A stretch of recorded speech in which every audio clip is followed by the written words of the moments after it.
Welcome to Tent Talk, the podcast with Nancy McCready, where we talk about life under the big tent of God's presence and the provoking process of discipleship. Here we go. Hey everybody, welcome to Tent Talk. This is Nancy McCready, launching a new series of conversations on AQ, authority quotient, BQ, bitterness quotient, and MQ, maturity quotient.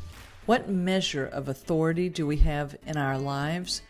What measure of bitterness may be working against us being the authorities that we're called to be? And what is the outcome of proper authority is that we mature. And what measure of maturity is there operating in us? So, take a listen, I pray. It encourages you to take your next steps towards Him. Authority quotient. So this episode, and maybe some after, will be known as AQ. We have many quotients that we talk about. So several days ago when I was recording, I had been having this stirring in me, the issues of authority. Because, at the core, the old man is a rebel. He's not just wounded, he's not just dirty. Someone who just needs to be healed and cleaned up. I heard it taught years ago that the church is full of healed, cleaned up rebels. And because the issue of our independence has never really fully been addressed, the cross has not had its fullest work in us experientially, because we do not deal with our own independence, our dogged determination to be God ourselves. That's the lie that Adam and Eve bought into. Come on over here, come outside of what God has prescribed, what God has invited you into, and come on, you can be your own God. God knows, that you can be as wise as Him. And so what Adam and Eve really did was they decided that they would rather be God than be sons to God. Meaning, of course, they were going to be like God. They were going to drink deeply of His life, live His way of life, be an expression of His life, and be an extension of His authority. But if we do not yield to God, if we do not bow to Him freely, as the authority, then my friends, we can never walk in authority. It's just like if your whole way of relating to authority is skewed, is off, is really rooted in bitterness. I've got to bow to you to get what I want. I really think you're an idiot. You don't really know anything. You're weak. You're pitiful. But you've got the power, so I'm going to acquiesce to you so I can get what I want. This whole way of relating to authority, we people please, we kiss up, right? But the minute the authority leaves the room, we roll our eyes, we whisper to our colleagues, we mock, we ridicule, we make fun of. But the moment that they're present, then we behave. I know many times in the scripture, the Apostle Paul, when he would say, I wish I was with you, right, in person, right? But then sometimes he'd say, even though I'm not with you, I can hear and see what you're doing. Because Paul longed for, right, those that would live this way from the inside out, not just when he was present as the authority, as the one who planted the church, right? He knew that real maturing came from a true breaking within, where we see our independence and now we freely yield to God. Well, this is what had happened to Paul. And this is what he longed for, is please don't do this just when I'm around, but what is happening when I'm no longer there. So this AQ, the authority quotient, so let's look at, what does this word quotient mean? It means the measure, the amount, or the degree, the magnitude of a specific characteristic or quality, like how much do you have of it? So we know that we hear about IQ, the intelligence quotient. There's become very popular in recent years, the EQ, emotional quotient. There's the SQ, the spiritual quotient. CQ, which is the creative quotient. AG, which is the adversity quotient. GQ, which is your genius quotient. And so again, it means the degree or amount of a specified quality or characteristic. So if we look at, and this is just something that began to come to me many days ago, was our authority quotient and our bitterness quotient. The AQ and the BQ. And oh, how they are interrelated.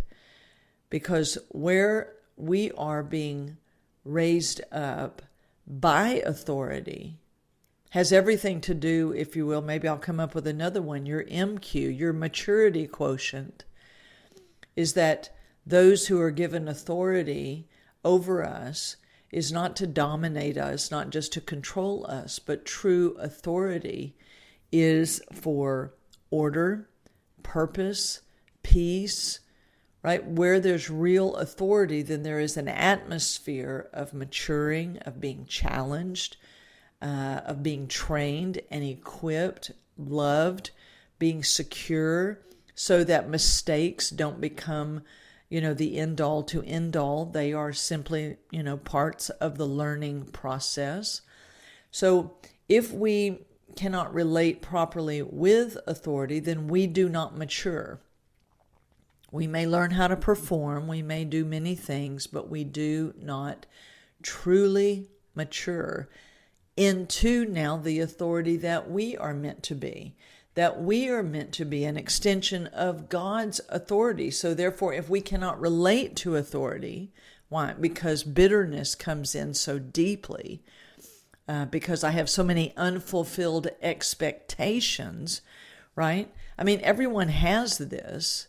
Everyone is born a rebel, right? So everyone has an authority issue. And this is why when I talk with folks who are growing in their own authority, I said, if you become an authority on any level, you're the shift manager, you're left in charge. I mean, any aspect of authority, you've just taken on the bullseye, and you will now become where everyone works out all their authority issues.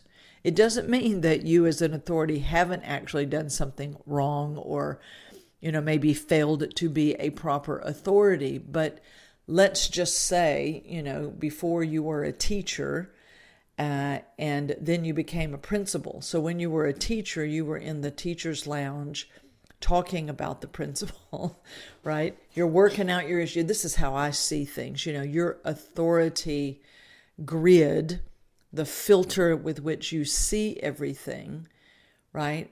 Now you filter that through that person, or you, hold them in high esteem and put them on a pedestal because they're in a particular position. It's not so much the person as it might be the position or the filter that you look at all authority through. So when I become an authority, you become an authority, everybody, quote, that's working with you or under you, whatever words you want to use, now guess what? All that gets projected on you. If you keep taking it all personally, typically you're going to wear yourself out, you're going to quit, or you're going to become an absolute domination freak, a control freak. And you're going to try to keep everybody in order because guess what? That's your authority filter. So this is why we must understand that we all came in as rebels. We did not just come in as weak, pitiful sinners. A sinner is a separated one, which means that by nature they are born, which is every single person, okay? That we are born separated from God with a nature that thinks that it makes a better God than God. And so our view of authority comes out of that. I was not a rebel and did not rebel just because I was abused as a child. I was going to rebel no matter what happened. Now, that rebellion might look different, but when you were literally made to yield to God's authority, because God is the authority, and the only way that there was going to be real, true, be fruitful and multiply, take dominion over the earth, was if Adam and Eve chose to place themselves under God's authority. Right? The people say, why did God give them a choice? Well, because he didn't want robots. He wanted sons who would freely choose. They did not. They chose themselves. And therefore, guess what happened? The enemy was baiting them. You'll be the authority. You'll be God. No, the enemy knew all along that if they chose to eat of the tree of the knowledge of good and evil, he would then have authority. They would have forfeited it to him because they obeyed his voice. Now we have to understand, right, that the enemy, right, the devil, right, he became Satan. Satan became Satan because he overstepped God's authority. He wanted to compete with God and to stand in opposition to God. Rebellion is the cause of the fall of Satan. Now, this comes out of Watchman Nee's book, Authority and Submission, which I'm sure that I will refer to over the next few days.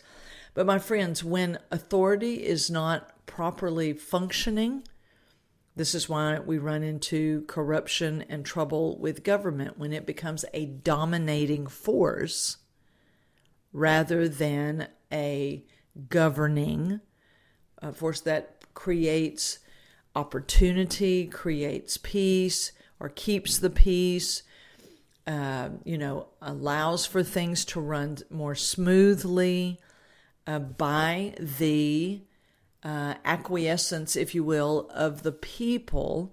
But here in the United States of America, the people are the government. It's we, the people. And this has been forgotten because government has increased in size and lost its mind. Okay, there you go. So no matter what party it is, no matter what affiliation, mankind always has the capacity to lose its way. Anytime people begin to make a power grab and they want power rather than true authority, and reining it all back in for it to serve its purposes, stay within its, borders and banks, right? Because a river is a blessing as long as it stands within its banks and stays within its banks. The moment that a river overrides its banks, it can be a destructive flood and can destroy. Just like fire can be wonderful for warmth when it's contained in the fireplace, the place of the fire, or in the fire pit. But the moment that the fire gets outside of its containment and its borders, then it can be destructive.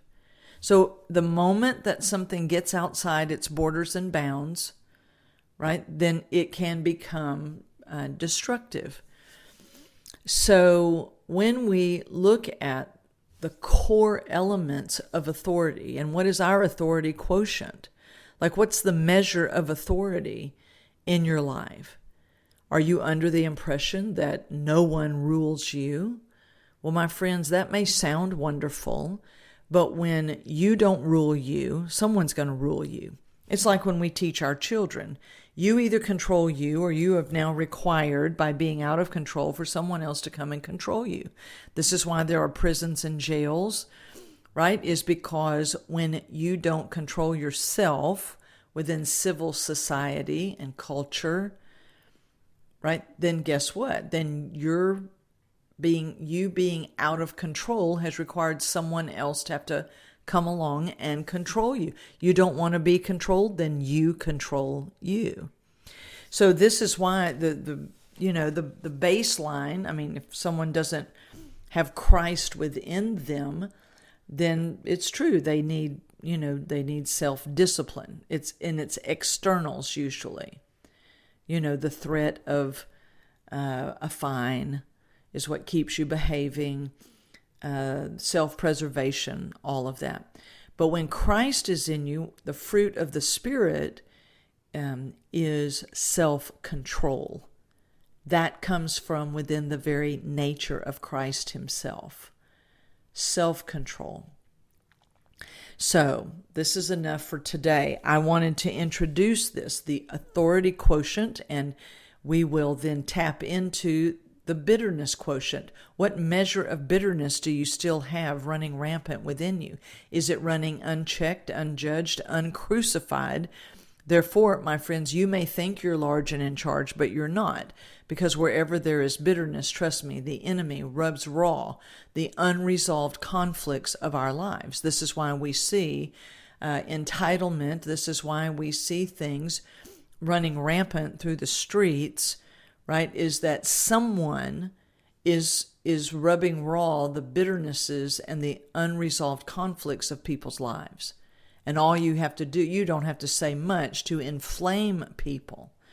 So we need to be aware of these things. And here on Tent Talk Podcast, obviously, these are not massive deep dives in the sense of, when you do this for, 16, 17 minutes, right, in an episode, you're not going to be able to go deep, but you hope that it provokes under the big tent of God's presence in the process of discipleship, of where we're really being matured, as we have to address our authority quotient. What measure of authority are we allowing God to be over our lives? Therefore, we can then have authority over ourselves as we yield to his authority, and we can truly rule ourselves.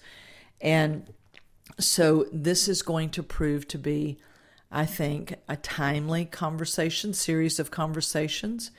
And so I'm glad that we're launching out on that today. So I pray these will be conversations that provoke you.